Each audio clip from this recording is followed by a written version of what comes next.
आलोकर पर्व अंधार उपरे आलोकर विजय अधर्म उपरे धर्मर विजय अन्याय उपरे न्यायर विजय यही पवित्र दिन में आमर प्रिय नेता नवीन पट्टनायक आशीर्वाद रे विजु जनता दल प्रार्थी भाव में नुआपड़ा उपनिर्वाचन में आज नामांकन पत्र दाखल करिछि एवं काली मध्य हजार हजार संख्यार विजु जनता दल कर्मकर्ता एवं साधारण जनता विभिन्न अनुष्ठान कर्मकर्ता स्वतःप्रवृत्त भाव में आसिक आम पदयात्रा सामिल हेले एवं आमको समर्थन देले से मो नुआपड़ा निर्वाचन मंडल समस्त व्यक्तिविशेष को कृतज्ञता ज्ञापन करुच्ची धन्यवाद जनाऊँगी ये समर्थन पाई एवं आज आम नामांकन पत्र दाखल करूँ आमर जय यात्रा आज शुभारंभ होती पवित्र दीपावली उत्सव दिन तेणु माँ काली माँ दुर्गा आशीर्वाद रही आगामी दिन में आपण मान समस्त आशीर्वाद रे नुआपड़ा निर्वाचन मंडल जनसाधारण गुरुजन माँ भौणी युवक भाई मैंने समस्त आशीर्वाद रे विजु जनता दल सफलतार सहित यात्रा संपन्न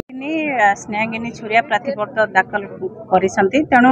आगामी दिन में आमर रणनीति रहिबो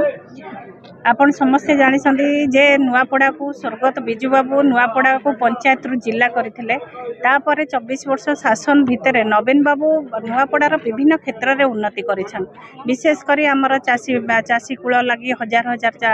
चाष जमी की पानी मड़ेइसंती पीवा पानी मध्य जगैसंती तार से विभिन्न काम करा जायछि शिक्षा हो स्वास्थ्य हो गमनागमन हो प्रत्येक लोकंकर साधारण जीवन यापन रे जहाँ आवश्यक अच्छी नवीन बाबू सबु क्षेत्र में जोगे देइछन नुआपड़ार उपनिर्वाचन प्रार्थी स्नेहागिनी छुरिया तांका नामांकन पत्र दाखल कले एवं आमर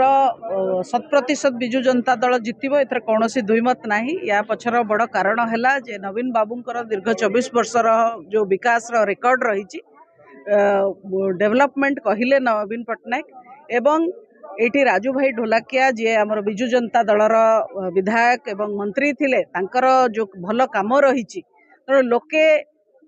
विकास को विजु जनता दल सहित ही एसोसिएट एठी करिसंती। आज आम नामांकन पत्र दाखल कलु आमर प्रार्थी स्नेहागिनी छुरिया जिनकी ओडिशा महिला सभानेत्री आम दल आमर मान्यवर पूर्वतन मुख्यमंत्री आम दल सर्वमान्य नेता नवीन पट्टनायक तांकु जहाँ टिकेट देकर आशीर्वाद करिछन से आधार आज नामांकन पत्र दाखल है आज आमर विजय यात्रा आरंभ हो गला।